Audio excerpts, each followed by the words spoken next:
Welcome to China in Focus. I'm Tiffany Meyer. Our top story: come work for us. That's the message the Central Intelligence Agency is sending to Chinese officials. What's behind the message? Two China analysts break it down. Naturally, when the U.S. sees the CCP as its primary rival or even its main adversary, it urgently needs to understand the true intentions of that adversary. Trump urging patience and trust in his tariff and trade policies, saying rising prices reflect a necessary transition period. What could the strategy be behind his China tariffs? A former China policy advisor to Mike Pompeo weighs in. I think that the economic isolation of China to solve this number one problem of our time, that is an anti-market economy. From seizing over 6,500 pounds of fentanyl to working to reduce U.S. reliance on China for critical minerals, Trump's cabinet members submit their 100-day job reports. 20,000 Molly pills. Those are the drug of choice among at clubs and bars for young kids. They were fake, but you know what they had in them? Fentanyl. An explosion occurred in China's Shanxi province. It follows a series of incidents across northern China, raising the number of casualties.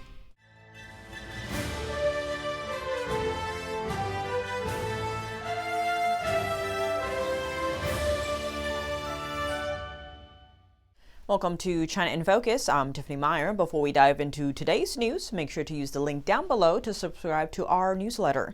Each week we round up the highlights and controversies happening around China and the world, and share an exclusive behind-the-scenes snapshot with our readers. Keep an eye out. The newsletter will land in your inbox Friday morning.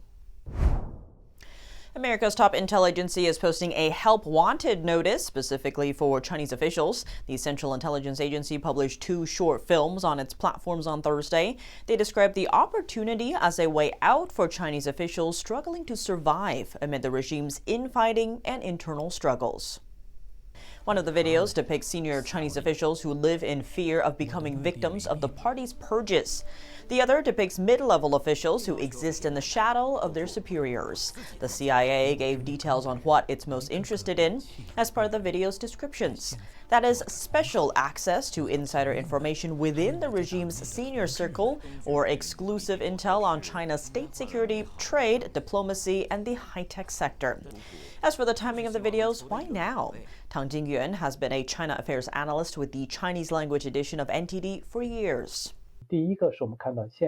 First, we're seeing a major internal power split emerging within the Chinese Communist Party. The second key factor is that ever since the Trump administration took office, the CCP has been treated as the United States' top strategic competitor.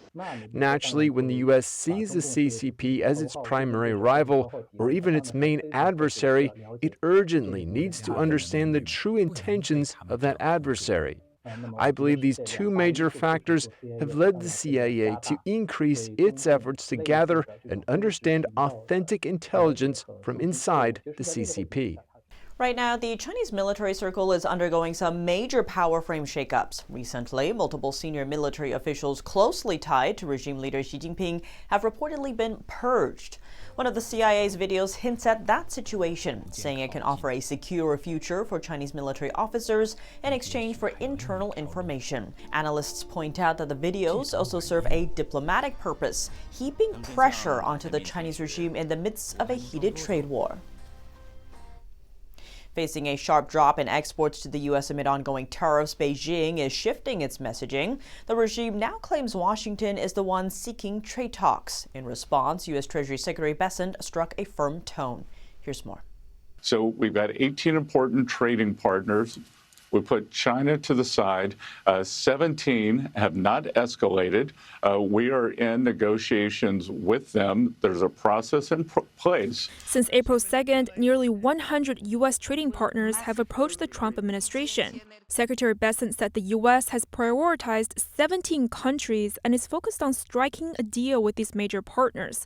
He noted the process is moving along as quickly as possible. As the negotiator, I don't like to negotiate in public, but I will say we're talking about a matter of weeks and not months to have some initial deals announced. Meanwhile, Beijing is shifting its tone from a fight to the end to claiming that the U.S. has reached out to China to initiate tariff talks. But behind the scenes, China is feeling the pressure. China's export orders fell in April to their lowest level since 2022. The numbers suggest U.S. tariffs are hitting China's economy hard, but Beijing doesn't want America to see it struggle. Despite that, Secretary Bessent made it clear. Before any real trade talks begin, China must take the first step to de-escalate. What we will first want to see is a de-escalation. We will likely revisit the purchase agreements that were put together in the first China trade agreement in January of 2020 to make sure that the Chinese are honoring those agreements. And then we are going to push for fair trade with China. Beijing has 125% tariffs on U.S. goods in place right now, in retaliation against 145% tariffs on Chinese goods by the U.S. Trade between the U.S. and China has essentially fallen into an embargo as a result. Even so, Bessent is confident that China wants a deal. President Trump underscored his position in recent days. If there's a deal with China, it must be a fair deal. President Trump called for patience and trust in his tariff and trade policies on Wednesday. Speaking via phone at a News Nation town hall, Trump said that rising prices and economic uncertainty reflect a necessary transition period. Trump said the U.S. has been ripped off by China, which is why he set a high tariff. He also discussed India, South Korea, and Japan, saying he has potential trade deals going, but there's no hurry. The president said he's confident he could make the case for his trade policy to the American people. The News Nation event marked Trump's first 100 days in office and featured anchors Chris Cuomo, Bill O'Reilly, and Stephen A. Smith. The discussion centered heavily around the tariffs Trump recently set. Is President Trump's strategy toward China working? To discuss, entity Steve Lance sat down with Miles Yu, senior fellow and director of the Hudson Institute's China Center and former China policy advisor to Secretary of State Mike Pompeo. Miles Yu, thank you so much for joining. Thank you for having me. Miles, talk to us about what you think has been the most impactful policy, specifically when it comes to China, from President Trump's first 100 days in office. Well, I think the first 100 days of the Trump 2.0 is a continuation of Trump 1.0. But in a sense, it's intensify its focus. That is, Trump first term focused on China as the number one national security threat to the United States and to the world, for that matter. But it was hampered by many other factors. One is the domestic politics, is Russia. And he has to also survive his presidency. He's not a professional politician. And also, you have the issue of COVID as well. So there is that. And I think, this time is not... is different. So he's much more focused. One of the major problems dealing with China in the first term was there is so many other exemptions from friends and allies. When we hand tough on China, and the other friends and allies tend to sort of take the opportunistic approach and exploit the confrontation. So this time is different. So I think that one of the most important steps that the Trump second term has taken in the first 100 days, is to make sure that the other parts of the world are going along with the United States. That's basically the theoretical foundation for the global reciprocal tariffs, for example. We cannot just impose tariffs on China unilaterally. Other people who are the victim of Chinese economic behavior as well must also go along. That's why we basically are negotiating with friends and allies and the rest of the world on a fair trade deal. China is the only country that's resisting, so which is perfect, because then we can isolate China. I think that the economic isolation of China to solve this number one problem of our time, that is an anti-market economy, that is China, is embraced and integrated into the global free trade system. That's the problem. So I think, this is probably the most important accomplishment of the 100 days of the Trump second term. Miles, I want to play you a clip from Treasury Secretary Scott Bessent and get your reaction from a White House press briefing. The goal here is to bring back the high-quality industrial jobs to the U.S. Another important, very important function of this that does not get talked about enough is national security. President Trump, his overriding The concern and belief is that economic security is national security is economic security, and we saw during COVID that our supply chains got cut off. Miles, you touched on this. If you could you elaborate on what Secretary Bessent is highlighting here? What is highlighting is basically a complete reversal of our economic and trade policy in the last 2 or 3 decades. Remember, when Secretary Bessent said economic security is national security, this is in direct contradiction to what the President Bill Clinton said in 2000. In 2000, Bill Clinton specifically said economic security is not national security. Those were divorced. This is his infamous speech given at the Brookings when he was pushing for the granting of PNTR, the permanent normal trade relation status to China, and also to ask the Congress to endorse China's membership in WTO.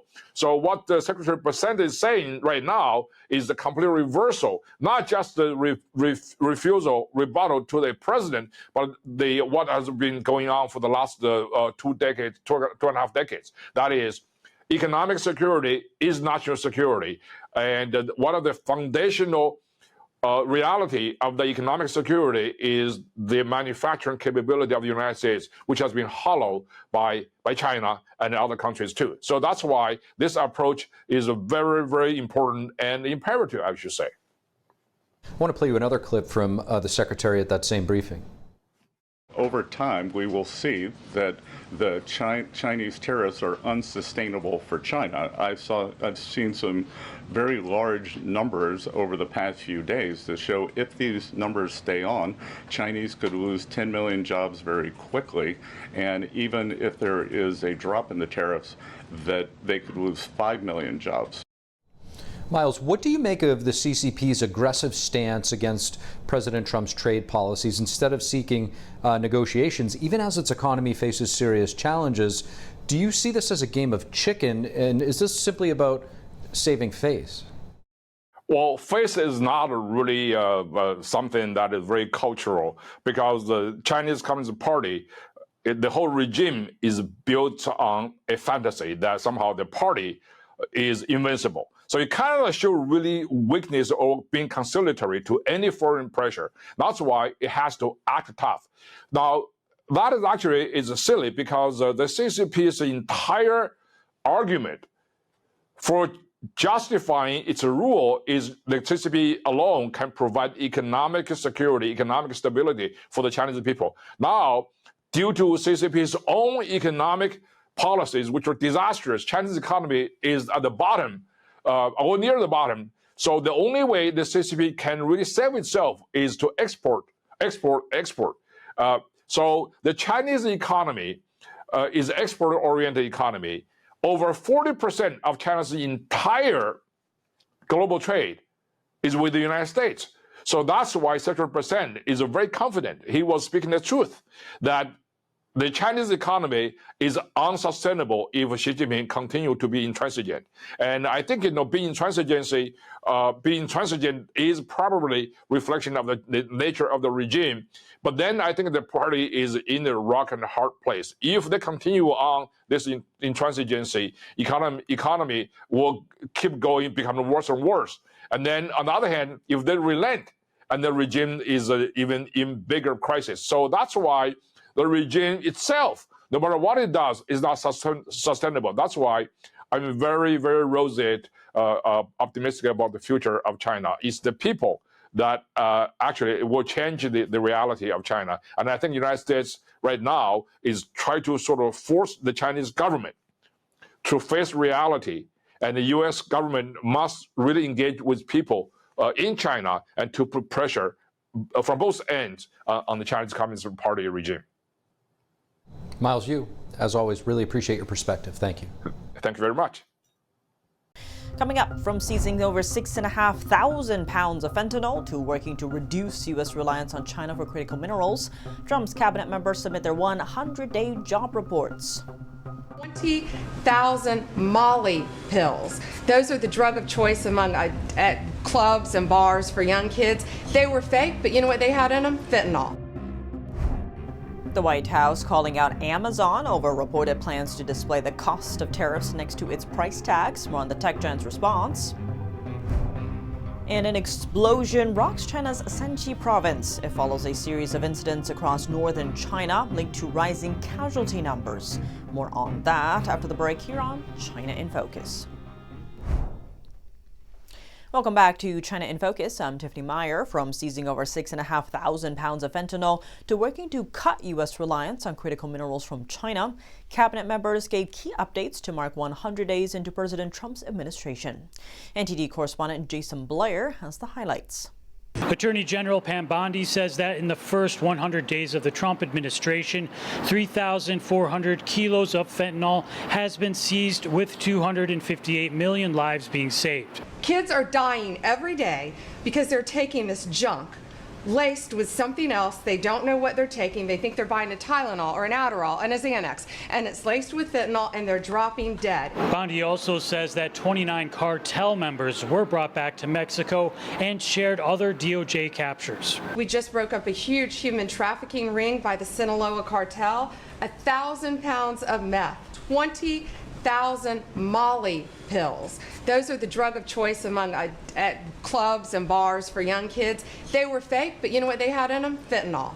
Secretary of the Interior Doug Burgum says that they are working overtime to onshore critical minerals so the U.S. can stop relying on China. Of the top 20 critical and rare earth minerals that we need for defense, that we need for industry, China's controlling 85% of the refining for that.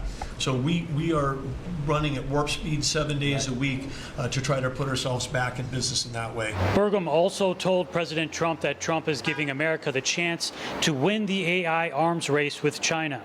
Reporting in Washington, D.C., Jason Blair, NTD News. The White House taking an assertive stance against Amazon. During a press briefing, White House Press Secretary Caroline Leavitt responded to a news report claiming that Amazon was going to list price increases on items as a result of tariffs. Amazon quickly denied the claims, but said it had considered the idea for a separate site. NTD's Sean Marshall has the details. Take this since I just got off the phone with the president about Amazon's announcement. This is a hostile and political act by Amazon. The White House and Press Secretary Caroline Leavitt made a serious point on Tuesday that the Trump administration will not tolerate any actions from companies that appear to be siding with China or politically motivated propaganda. Punchbowl News first reported that Amazon will soon display how much an item is with the addition of tariffs right next to the product's total price. Amazon quickly denied the claims right after the White House press briefing. Amazon shared their official statement with NTD. The team that runs our ultra-low-cost Amazon Hall store considered the idea of listing import charges on certain products. This was never approved and is not going to happen. Amazon Hall is a spin-off website that sells items below $20. It's basically Amazon's version of Chinese online shopping site Temu, and is still in a beta phase of operations. Temu itself has introduced a new import charge that is displayed at checkout. Temu sources most of their products from China. Amazon has partnered with a Chinese propaganda arm. So this is another reason why Americans should buy American. It's another reason why we are onshoring critical supply chains here at home to shore up our own critical supply chain and boost our own manufacturing here. Leavitt was referring to a Reuters report from 2021 about an alleged partnership between Amazon and a Chinese propaganda arm that censored user reviews on its Chinese website for Chinese leader Xi Jinping's speeches and writings. Amazon donated $1 million to Trump's inaugural fund and is producing a documentary focused on First Lady Melania Trump. Trump recently praised Bezos, telling The Atlantic in an interview published Monday, "He's 100%, he's been great." Sean Marshall, NTD News. An explosion occurred in northern China's Shanxi province, killing at least one person and injuring 21 others. This is according to a Chinese state media report on Wednesday. Worth noting, due to the regime's history of covering up disasters, these numbers might not reflect actual confirmed casualties. Social media video showed thick black smoke rising over the area as onlookers watched from parked vehicles.